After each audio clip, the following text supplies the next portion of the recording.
I am Rabnaz, this is lecture number 12A। Student, आज हम reporting के बारे में बात करेंगे। रिपोर्ट ये है कि आप अपने अपने सॉफ्टवेयर के अंदर कुछ प्रिंटिंग की कैपेबिलिटी डालना चाह रहे हैं, यानी कि अपना डाटा किसी प्रिंटेबल फॉर्मेट में हम यूजर को डिस्प्ले करवाना चाह रहे हैं या उसको देना चाह रहे हैं। जैसे आप अक्सर फार्मेसी शॉप पे या किसी और शॉप पे जाते हैं जहाँ पे कोई सॉफ्टवेयर रन हो रहा है, तो आपको बहुत से बिल प्रिंट होके जा रहे हैं। तो actually bill is another kind special kind of report. तो हम इस तरह की जो फंक्शनैलिटी अपने सॉफ्टवेयर में डालना चाहते हैं वो रिपोर्टिंग के जिम्मे में आती है। तो आज हम देखेंगे कि हम किस तरह अपने रिपोर्टिंग अपने सॉफ्टवेयर के मॉड्यूल के अंदर यूज कर सकते हैं। बात करेंगे रिपोर्टिंग के और फॉर्म वैलिडेशन को रिकैप करेंगे। लास्ट लेक्चर में हमने फॉर्म वैलिडेशन पे बात की थी। आपको मैंने एक बिल्ट इन लाइब्रेरी बताई थी। बिल्ट इन लाइब्रेरी तो नहीं, जो हमने बाइट से कहीं से डाउनलोड की थी और फिर उसको अपने प्रोजेक्ट में ऐड किया था, वो पहले से बनी हुई थी। तो उससे हमें दो फायदे हुए। एक तो हम वैलिडेशन के बारे में थोड़ा सा समझे और फिर किसी और लाइब्रेरी को हमारे प्रोजेक्ट में किस ऐड करते हैं उसके बारे में हमने बात की थी। आज हम रिपोर्टिंग के बारे में ज्यादा डिस्कस करेंगे। रिपोर्टिंग आपके सॉफ्टवेयर में एक ऐसी फंक्शनैलिटी है जिसके जरिए आप उसके अंदर प्रिंटिंग कैपेबिलिटी डाल सकते हैं। ऑन द जनरल रिपोर्टिंग ये होती है कि आपके सिस्टम के अंदर जो डाटा पड़ा है वो आप किसी बाहर के बंदे को दिखाना चाह रहे हैं। और फॉर्म किस लिए होते हैं कि आप बाहर से डाटा लेके आपके सिस्टम के अंदर वो इन एज ए इनपुट हो सेव होगा। तो अभी तक हमने जितने फॉर्म बनाए हैं, फॉर्म जो है वो डाटा लेते हैं और डेटाबेस में सेव करवा देते हैं या टेम्परेरी शो करवाते हैं, लेकिन कोई हमने रिपोर्ट नहीं बनाई। रिपोर्ट हमारा ये काम करेगी कि उसको हमारे सिस्टम के अंदर प्रिंटिंग कैपेबिलिटी डाल देगी और उसको हम किसी यूजर को देना चाहते हैं तो वो रिपोर्टिंग है। और मैं आपको इसकी कोई एग्जांपल दूं तो आप फार्मेसी स्टोर पे जाते हैं, वहां पे बहुत सारे सॉफ्टवेयर रन कर रहे होते हैं सेल के। आप जब सिलेक्ट करते हैं तो आपके लिए जो बिलिंग की ऑप्शन आती है वो रिपोर्टिंग के जरिए आती है। इसके अलावा अगर आप जूते खरीदने जाएं या कोई शॉपिंग करने जाएं तो आपके लिए जो सॉफ्टवेयर जो बिल जनरेट कर रहा है वो रिपोर्ट के जरिए जनरेट हो रहा है। तो इस तरह की कैपेबिलिटी अगर आप अपने सिस्टम में डालते हैं तो आपको रिपोर्टिंग अपने सिस्टम के अंदर डालनी पड़ेगी। तो रिपोर्टिंग पे बात करने से पहले हमारे पास दो तरह की रिपोर्ट्स विजुअल स्टूडियो में अवेलेबल है, बल्कि शायद इससे भी ज्यादा हो। तो लेकिन हमारे पास एक तो है R L D C report. R L D C report हमारे विजुअल स्टूडियो के साथ ही आती है। इनिशियली जो जो जो विजुअल स्टूडियो के वर्जन थे उनके अंदर R L D C report नहीं थी। तो हम इंडस्ट्री में फिर क्योंकि रिपोर्टिंग की बड़ी जरूरत थी तो एक सैप कंपनी है, उन्होंने फिर जो क्रिस्टल रिपोर्ट वो प्रोवाइड करते थे, तो इंडस्ट्री में वो रिपोर्टिंग चल रही थी। तो जब इस वजह से कि विजुअल स्टूडियो ने इनिशियली ये प्रोवाइड नहीं की थी, तो हमारी जो सैप क्रिस्टल रिपोर्ट है वो इंडस्ट्री का स्टैंडर्ड बन गई। तो अभी वो इंडस्ट्री में सैप क्रिस्टल रिपोर्ट ही चल रही है, तो हम उसी पे बात करेंगे कि उसको हम कैसे यूज करेंगे। तो अगर आपको अपने सॉफ्टवेयर के अंदर आपके जो हम क्रिस्टल रिपोर्ट पे बात करेंगे तो आपको उसको नेट से डाउनलोड करना होगा। तो उसको डाउनलोड करने के लिए आप क्या करेंगे, सैप की वेबसाइट पे चले जाएंगे, क्रिस्टल रिपोर्ट गूगल पे सर्च करेंगे, आपको बहुत सारी चीजें मिल जाएंगी। तो आप SAP crystal report version for visual studio पे सर्च करेंगे तो आपको सैप की वेबसाइट पे जाने के बाद आपको इसके बारे में बहुत सारी इंफॉर्मेशन मिल जाएंगी कि आप क्या है। मैं एक्चुअली इस पर रजिस्टर्ड हो चुका हूँ, तो मेरे पास जो डाउनलोड की ऑप्शंस आ रही हैं वो ये हैं। Installation package for Microsoft visual studio, ये उसका रन टाइम इंजन 32 बिट का है, ये 64 बिट का है, ये जो रन टाइम एनवायरनमेंट है। आपको सिर्फ ये की पैकेज चाहिए फिलहाल डेवलपमेंट करने के लिए। लेकिन अगर आप अपने प्रोजेक्ट को कहीं पे डिप्लॉय करना चाह रहे हैं तो वहां पे पूरा जो डेवलपमेंट प्लेटफॉर्म नहीं चाहिए, वहां पे रन टाइम एनवायरनमेंट चाहिए। जब आप क्रिस्टल रिपोर्ट आपने यूज करनी है तो जिस सिस्टम पे आपने इसको डिप्लॉय करना है वहां पे इसका रन टाइम एनवायरनमेंट जरूर इंस्टॉल होना चाहिए। लेकिन ये पैकेज आपके लिए रन टाइम एनवायरनमेंट और इसका डेवलपर वर्जन दोनों आपके लिए इंस्टॉल कर देगा। अगर आपके पास ये आसानी से डाउनलोड हो जाए तो ठीक है, नहीं तो इसको हमारे जो डिवोटेड हमारे पास जो गूगल क्लासरूम है या फिर आपके मैं LMS पे इसको मैं आपके लिए शेयर कर दूंगा अगर आपको इसकी इंस्टॉलेशन में कोई प्रॉब्लम है। जैसे ही आप इसको इंस्टॉल कर लेंगे, मैं इसको पहले से इंस्टॉल कर चुका हूँ, तो मैं इसको देखता हूँ लाइब्रेरी में। यहाँ पे ये मैंने हमारे पास ये वर्जन आ गया था, फिर इसको मैंने एक्सट्रैक्ट किया और इसको रन किया, तो ये आपके लिए इसकी रनिंग फॉर्म में आपके पास आसानी से इंस्टॉल हो जाएगा। मैंने पहले ही इंस्टॉल कर चुका हूँ तो मैं इसको दोबारा इंस्टॉल नहीं करना चाहता। आप इसको इंस्टॉल कीजिएगा, होपफुली ये आपके पास इंस्टॉल हो जाएगा। आपने सिर्फ एक एहतियात करनी है कि आपका ये, अगर आपका अपने सिस्टम से चेक कीजिए कि आपको 32 बिट चाहिए या 64 बिट चाहिए। अगर आपके पास 32 बिट लेते हैं और 64 बिट पे वो रन कर जाएगा, लेकिन अगर आपके पास विंडो इंस्टॉल 32 बिट की है तो फिर आपके पास 64 बिट का नहीं चलेगा, आपको फिर 32 बिट का ही डाउनलोड करना पड़ेगा। तो इस चीज का थोड़ा सा ख्याल रखिएगा। उसके अलावा इसमें नेक्स्ट नेक्स्ट की ऑप्शन है, कुछ ज्यादा आपको प्रॉब्लम नहीं करना पड़ेगा, ये सारा इंस्टॉल हो जाएगा। अब आपका जब ये इंस्टॉल हो जाएगा तो आपने सिंपली इसको ऑफ करना है। मैं इसको एग्जिट कर देता हूँ सेटअप को, और वंस ये आपका इंस्टॉल हो गया है तो आप क्या करेंगे, अपने प्रोजेक्ट में जाएंगे, ऐड पे जाएंगे, और हमारे पास new component, new items add करेंगे। न्यू आइटम जब आप ऐड करेंगे तो आप क्रिस्टल पोर्ट लेंगे, क्रिस्टल पोर्ट 2। ठीक है, मेरे पास ये, अगर आपके पास ये क्रिस्टल मॉड्यूल आ रहा है तो इट मींस कि आप इस पे, आप इसको इंस्टॉल करने में सक्सेसफुल कामयाब हो गए, ये पहले इंडिकेशन है। और अगर कहीं पे दरम्यान में कोई प्रॉब्लम नहीं आई और वो सक्सेसफुल इंस्टॉल हो गया तो ये आपकी कंफर्मेशन है, ये दूसरी इंडिकेशन है। अगर ये प्रॉम्प्ट जाहिर हो जाता है, आप अपने प्रोजेक्ट पे क्लिक कीजिएगा, न्यू प्रोजेक्ट पे जाके क्रिस्टल कोड पे सिलेक्ट कीजिएगा, और यहाँ तक अगर आप आ जाती हैं तो फिर आगे हमारा स्किल है।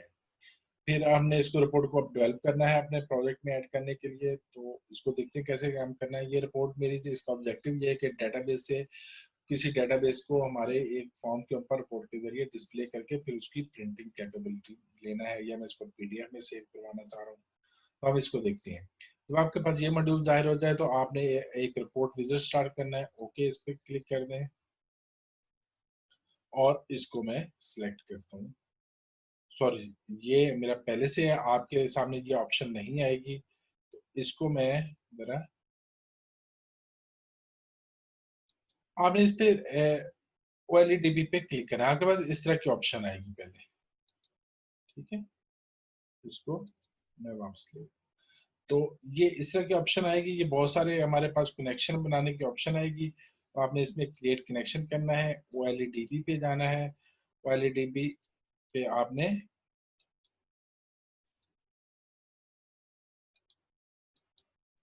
ठीक है, OLE DB for SQL connection, SQL server, इसको सिलेक्ट करना है, नेक्स्ट करना है।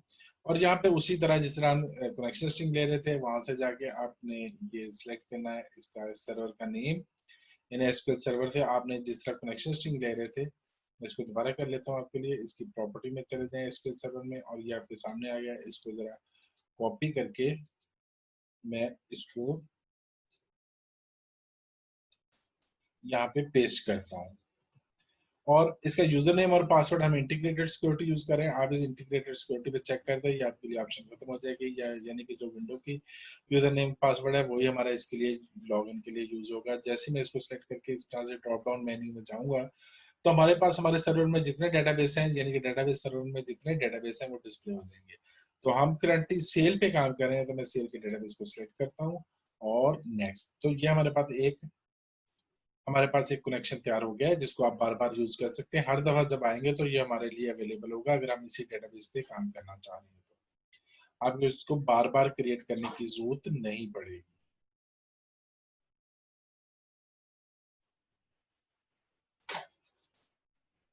तो ये थोड़ा सा टाइम ले रहा है, तो उस तक हम बात दोबारा कर लेंगे। रिपोर्ट हम क्यों यूज करते हैं। रिपोर्ट हम, आप सिंपल वर्ड फॉर्म में ये कह सकते हैं कि आप अपने सिस्टम में कोई चीज प्रिंट की कैपेबिलिटी यूजर के लिए डालना चाह रहे हैं।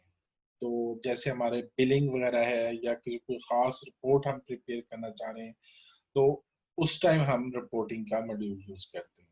हमारे लिए ये कनेक्शन बन गया है। आपको ये एक दफा बनाना है। तो सेल का है, सेल के अंदर जितने डेटाबेस ऑब्जेक्ट हैं, डेटाबेस ऑब्जेक्ट हमारा टेबल, उसके स्टोर प्रोसीजर हैं, वो सारे हैं। मैं स्टोर प्रोसीजर तो आज यूज नहीं कर रहा हूँ।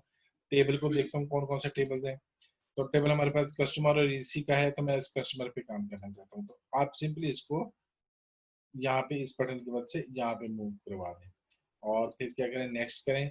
नेक्स्ट करने के बाद आप किन किन कॉलम पे काम करना चाहते हैं। मैं सभी कॉलम पे काम करना चाहता हूँ, तो मैंने ऑल का ये वाला बटन। अगर आप इसमें से किसी कॉलम पे काम नहीं करवाना चाह रहे या उसको रिपोर्ट पे डिस्प्ले नहीं करवाना चाह रहे, तो आप उसको सिलेक्ट मत कीजिएगा, नेक्स्ट करें। और ये ग्रुपिंग करने के लिए है, उसके ऊपर डिजाइन करने के लिए है। इसको फिलहाल मैं अभी यूज नहीं कर रहा, ये मेरा डिफॉल्ट डिजाइन है, और मैं इस पे क्लिक करता हूँ। तो जहां तक हम आ गए हैं, तो ये अगर ये आपके पास डिजाइन जाहिर हो गया है, तो अगर इसके ऑप्शन में जाइए, अगर ये आपके पास प्रिंटिंग की ऑप्शन आ रही है, ये रिपोर्ट डेटाबेस से प्रिंट करवा रही है डाटा को, तो आपने रिपोर्ट सक्सेसफुली प्रिपेयर कर ली। ये इसका डिजाइन है, ये इसका ओके। ये एक सिंपल सी रिपोर्ट है जो हमारे डेटाबेस से लेकर चीजों को डिस्प्ले करवा रही है। वो रिपोर्ट मैंने प्रिपेयर कर ली है, और यहाँ पे भी आपकी रिपोर्ट आ रही है। ये मैंने पहले बनाई थी, ये दूसरी बनाई है। तो इसको मैं जरा अब ये है कि ये हमने जो हमारा एडमिनिस्ट्रेटर है या यूजर है, उसने कैसे इसको देखना है, तो उसको इसके किसी फॉर्म के ऊपर हम डिस्प्ले करवाएंगे। तो इसके लिए मैं फॉर्म 2 बनाया है। फॉर्म 2 जो है, तो फॉर्म 2 पे मैं काम कर रहा हूँ। तो फॉर्म 2 के ऊपर मैं इस रिपोर्ट को डिस्प्ले करवाना चाहता हूँ, क्योंकि अभी तो मैंने वो रिपोर्ट बनाई है, कहीं पे डिस्प्ले नहीं करवाई। तो डिस्प्ले करवाने के लिए आपको इसके ऊपर क्रिस्टल पोर्ट व्यूअर लेना पड़ेगा। कंट्रोल में जाएंगे और क्रिस्टल पोर्ट व्यूअर को सर्च करेंगे। एक क्रिस्टल पोर्ट डॉक्यूमेंट है, एक क्रिस्टल पोर्ट व्यूअर है, आपको पोर्ट व्यूअर लेना है। तो मैं चाहता हूँ कि जैसे ये उस पर फुल स्ट्रेच हो गया है, अगर आप इसको थोड़ा सा कम करना चाह रहे हैं तो ये ऑप्शन मौजूद है, लेकिन फिलहाल यहाँ से आप सिलेक्ट कीजिएगा, डॉक अनडॉक कर दीजिएगा इसे। तो फिर ये आप इसको अपने हिसाब से डॉक कर देंगे तो पूरा फॉर्म के ऊपर डिस्प्ले हो जाएगा, अनडॉक कर देंगे तो पूरे, यानी कि अगर आप यहाँ पे कोई बटन लगाना चाह रहे हैं, उस पर क्लिक करें तो ये रिपोर्ट लोड हो, या हम फॉर्म पे करना चाह रहे हैं, पूरे फॉर्म के ऊपर डिस्प्ले करवाना चाह रहे हैं, तो इसको डॉक कर दीजिएगा। फिलहाल मैं इसको डॉक कर देता हूँ। अब ये है कि इस फॉर्म के ऊपर मैंने एक क्रिस्टल रिपोर्ट व्यूअर का ऑब्जेक्ट लगाया है, और उस क्रिस्टल रिपोर्ट व्यूअर के ऑब्जेक्ट के अंदर मैं वो रिपोर्ट शो करवाना चाहता हूँ। यहाँ पे एक थोड़ा सा कोड लिखना पड़ेगा। सबसे पहले हम क्या करेंगे, एक रिपोर्ट डॉक्यूमेंट लेंगे, सॉरी,